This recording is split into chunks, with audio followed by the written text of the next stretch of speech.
Welcome to day 10. 9 days complete ಮಾಡಿರೋರಿಗೆ day 10 ಕಷ್ಟ ಅನ್ಸಲ್ಲ. ಅವ್ರ ಬಾಡಿಲಿ ಆಗ್ತಿರೋಂತಹ ಚೇಂಜಸ್ ಏನಿರ್ಬೋದು ಅಥವಾ ವೆಯ್ಟ್ ಲಾಸ್ ಆಗ್ತಿರ್ಬೋದು ಅದೆಲ್ಲ ನಿಮಗೆ ಗೊತ್ತಾಗ್ತಾ ಇರುತ್ತೆ. ಪ್ಲ್ಯಾಂಕ್ ಎಲ್ಲ ಮಾಡ್ತಿದ್ರೆ ಫಾರ್ ಶ್ಯೂರ್ ನಿಮ್ಮ ಬೆಲ್ಲಿ ಫ್ಯಾಟ್ ಸ್ವಲ್ಪ ಟೈಟ್ ಆಗಕ್ಕೆ ಶುರು ಆಗಿರುತ್ತೆ.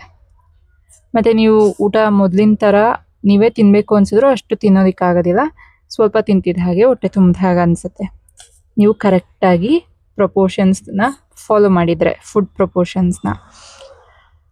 ನಾನು ಯೂಶ್ವಲಿ ಏನು ಮಾಡ್ತಿದ್ದೆ, ಎದ್ದಿದ ತಕ್ಷಣ ಯಾವುದಾದ್ರೂ ಡ್ರಿಂಕ್ ಕುಡಿದ್ಬಿಟ್ಟು ಆಮೇಲೆ ನಿಮಗೆ ಎಕ್ಸಸೈಸ್ ತೋರಿಸ್ತಿದ್ದೆ. ಬಟ್ ಇವತ್ತು ಫಸ್ಟ್ ಎಕ್ಸಸೈಸ್ನ ಕಂಪ್ಲೀಟ್ ಮಾಡಿ ಅದಾದ ನಂತರ ನಿಮಗೆಲ್ಲ ಏನು ಡ್ರಿಂಕ್ ತೊಗೊಂಡ್ರೆ ಮತ್ತು ಏನು ಬ್ರೇಕ್ಫಾಸ್ಟ್ ತಿನ್ನಬೇಕು, ಏನು ಆಫ್ಟರ್ನೂನ್ ಲಂಚ್ ಮತ್ತು ನೈಟ್ ಫುಡ್ ಅಂತ ಹೇಳಿ ತೋರಿಸ್ಕೊಡ್ತೀನಿ. First exercise as usual plank. But ನಿಮಗೆಲ್ಲ ಹೇಳಬೇಕು, ಇದನ್ನು ನಾನು ಮರ್ತುಬಿಟ್ಟಿದ್ದೆ.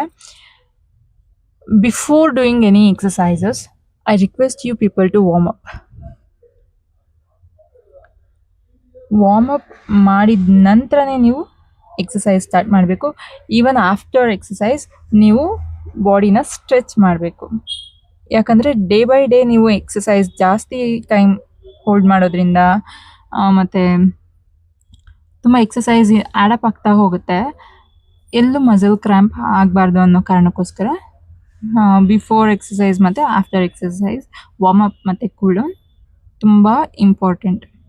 ನಾನು ಇವತ್ತು 1 minute 53 seconds 11 seconds 1 minute 53 seconds Planck ಮಾಡಿದ್ದೆ. ನಿನ್ನೆ ಕಂಪೇರ್ ಮಾಡಿದ್ರೆ ಇವತ್ತು ಓಕೆ. ಸೊ ನೆಕ್ಸ್ಟ್ ಬಂದು ನಾನು ಮಾಡಿದ್ದು ವಾಲ್ ಸಿಟ್ ತುಂಬ ಹೆಲ್ಪ್ ಆಗೋದು ಥೈ ಮಸಲ್ಸ್ಗೆ. ನಾನು ನಿಮಗೆ ಫಸ್ಟ್ ಡೇಯಿಂದ ಹೇಳ್ತಾ ಇದ್ದೀನಿ, ಥೈ ಮಸಲ್ಸ್ ನಿಮಗೆ ತುಂಬ ದೊಡ್ಡದಾಗಿ ಅಂದರೆ ತುಂಬ ಫ್ಯಾಟ್ ಇದೆ ಅಂತ ಅನಿಸಿದ್ರೆ, ತುಂಬ ಲೂಸ್ ಮಸಲ್ಸ್ ಇದ್ದರೆ ಅವರು ಡೆಫಿನೆಟಾಗಿ ಟ್ರೈ ಮಾಡಬೇಕು.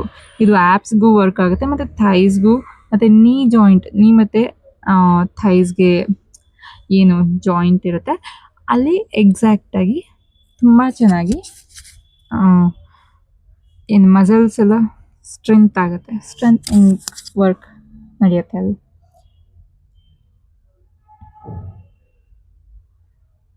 ನಾವು ಸ್ಕೂಲ್ ಟೈಮಲ್ಲಿ ಇದ್ದಾಗ ಏನಾದರೂ ತಪ್ಪು ಮಾಡಿದ್ರೆ ಪನಿಷ್ಮೆಂಟ್ ಅಂತ ಹೇಳಿ ಕೊಡ್ತಾಯಿದ್ರು ಇದನ್ನು. ಬಟ್ ಇವಾಗ ನಾವೇ ಬೇಕು ಅಂತ ಪನಿಷ್ಮೆಂಟ್ನ ತಗೊಳ್ತಾ ಇದ್ದೀವಿ. ಏನು ತಪ್ಪು ಮಾಡಿರ್ತೀವೋ ಬಿಟ್ಟಿರ್ತೀವೋ ಎಕ್ಸಸೈಸ್ ನೆಪದಲ್ಲಿ ಪನಿಷ್ಮೆಂಟ್ ತಗೊಳ್ತಾ ಇದ್ದೀವಿ. ಇದು ಸಹ ನಾನು 1 minute 13 seconds ಹೋಲ್ಡ್ ಮಾಡಿದ್ದೆ.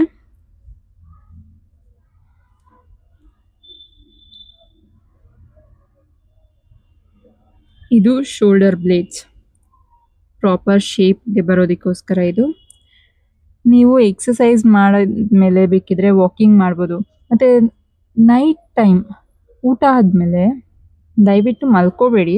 10 to 15 minutes ನಾರ್ಮಲ್ ವಾಕ್ ಮಾಡಿ. ನೀವು ಫುಲ್ಲು ಬ್ರಿಸ್ಕ್ ವಾಕ್ ಎಲ್ಲ ಮಾಡಬೇಕು ಅಂತೆಲ್ಲ ಏನಿಲ್ಲ, ಜಸ್ಟ್ ನಾರ್ಮಲ್ ವಾಕ್. ನಿಮ್ಮ ಟೆರೆಸ್ ಮೇಲಾಗಿರ್ಬೋದು, ಬಾಲ್ಕನಿಲಾಗಿರ್ಬೋದು, ಏನಾದರೂ ವಾಕ್ ಮಾಡಿ. ಕೂತಿದ್ದ ಜಾಗದಲ್ಲಿ ಕೂರಬೇಡಿ ಅಥವಾ ನಿದ್ದೆ ಮಾಡಿಬಿಡೋದು ಅದೆಲ್ಲ ಮಾಡೋಕ್ಕೆ ಹೋಗಬೇಡಿ. ಊಟ ಆಗಿದ ತಕ್ಷಣ ನೀರು ಕುಡಿಯೋದನ್ನು ಸ್ವಲ್ಪ ಅವಾಯ್ಡ್ ಮಾಡಿ. ಅಟ್ಲೀಸ್ಟ್ ಒಂದು 5 to 10 minutes ಬಿಡಿ.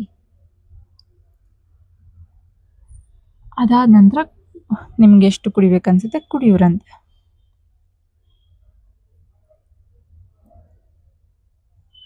ಈ ಎಕ್ಸಸೈಸ್ ಮಾಡಬೇಕಾದ್ರೆ ನಿಮಗೆ ಶೋಲ್ಡರ್ ಹಿಂದೆಗಡೆ ಎಲ್ಲ ಸ್ವಲ್ಪ ಪೇಯ್ನ್ ಆಗ್ತಾ ಇರುತ್ತೆ.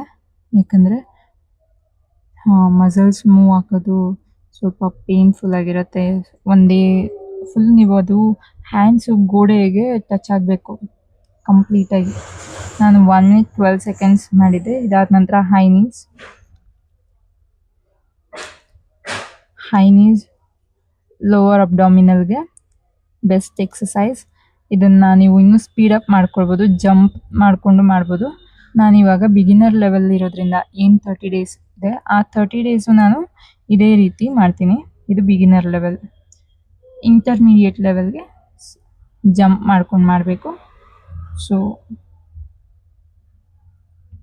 ಬಿಗಿನರ್ ಲೆವೆಲ್ಗೆ ಇರಲಿ. First day 10 on each leg, second day 20 on each leg, day 3ನಲ್ಲಿ 30 ಆನ್ ಈಚ್ ಲೆಗ್. ಇಷ್ಟು ಮಾಡೋ ಅಷ್ಟರಲ್ಲಿ ಸುಸ್ತಾಗ್ತೀರಾ, ನೀವು ನೆಕ್ಸ್ಟ್ ಕಂಟಿನ್ಯೂ ಮಾಡೋದು doubt. So 30 on each leg is fine. ಬೇಕಿದ್ರೆ ನೀವು ಸೆಟ್ 1 ಸೆಟ್ 2 ಅಂತ ಕನ್ಸಿಡರ್ ಮಾಡಿಕೊಂಡು ಸೇಮ್ ಎಕ್ಸಸೈಸಸ್ನ ರಿಪೀಟ್ ಮಾಡ್ಕೋಬೋದು.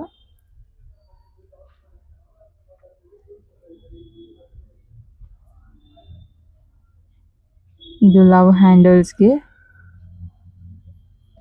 ನೀಸ್ಗೆ ಎಲ್ಬೋ ಹೊಡೆಯುತ್ತೆ, ಸ್ವಲ್ಪ ಹುಷಾರಾಗಿ ಮಾಡಿ. ನಂಗೆ ಸ್ವಲ್ಪ ಏಟ್ ಬಿತ್ತು, ಬಟ್ ಅದೇನು ತುಂಬ ಹರ್ಟ್ ಆಗಲಿಲ್ಲ. ಬಟ್ ಇನ್ನು ಜೋರಾಗಿ ಏನಾದ್ರು ಫೋರ್ಸಾಗಿ ನಾನು ಕಾಲೆತ್ತಿದ್ರೆ ಹರ್ಟ್ ಆಗ್ತಿತ್ತು. ಥ್ಯಾಂಕ್ ಗಾಡ್ ಆಗಿಲ್ಲ.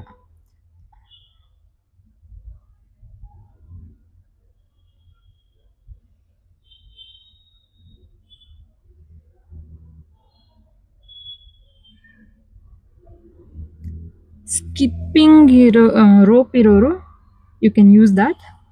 If not, skip without rope. 100 ಮಾಡಿ, ಡೈಲಿ 100 ಮಾಡಿ. ಇಲ್ಲಾಂದರೆ ಜಂಪಿಂಗ್ ಜಾಕ್ಸ್. ಇದು ಮಾಡುವಾಗ ಕೆಲವರು ಇಂಜುರೀಸ್ ಮಾಡ್ಕೊಳ್ತೀರಾ.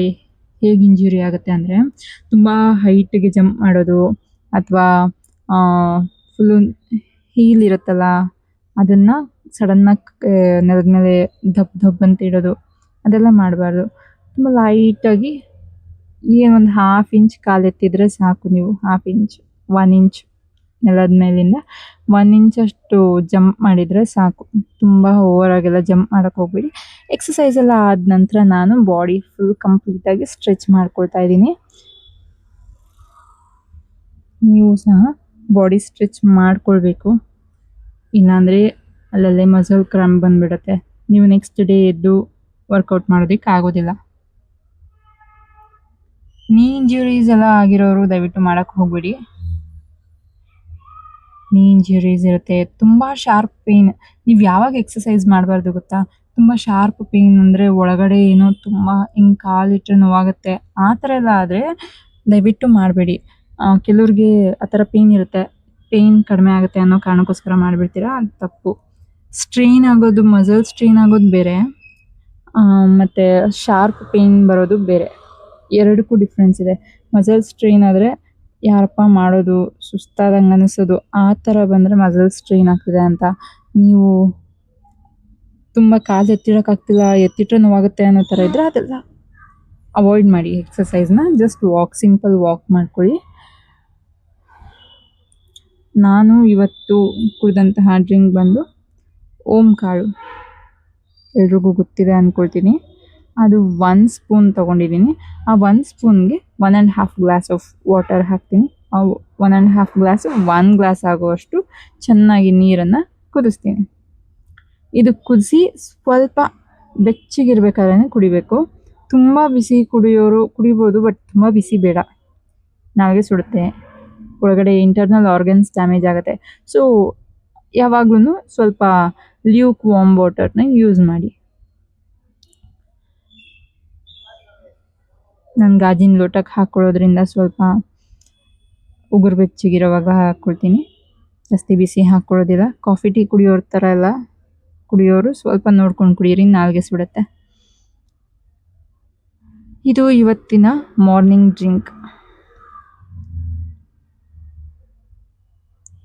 ಬಾಡಿನ ಡಿಟಾಕ್ಸ್ ಮಾಡ್ಕೊಳ್ಬೇಕು, ಆಗ ನಿಮ್ಮ ಬಾಡಿಲಿರುವಂತಹ ಫ್ಯಾಟ್ ಏನಾಗುತ್ತೆ ಅದು ಬೇಗ ಬರ್ನ್ ಆಗೋಕ್ಕೆ ಸ್ಟಾರ್ಟ್ ಆಗುತ್ತೆ. ಫೇಸಲ್ಲಿ ಗ್ಲೋ ಬರುತ್ತೆ, ಸ್ಕಿನ್ ಗ್ಲೋ ಚೆನ್ನಾಗಾಗುತ್ತೆ. ಬ್ರೇಕ್ಫಾಸ್ಟ್ ಬಂದು ನಾನು bisi bele bath, before lunch vegetables, 1 glass milk ಅಷ್ಟೇ ನಾನು ಮಧ್ಯಾಹ್ನಕ್ಕೆ ತೊಗೊಂಡಿದ್ದು. ಅದಾದ ನಂತರ ನೈಟ್ ಡಿನ್ನರ್ಗೆ ಒಂದು ಸ್ವಲ್ಪ ರೈಸ್ ತೊಗೊಂಡಿದ್ದೆ.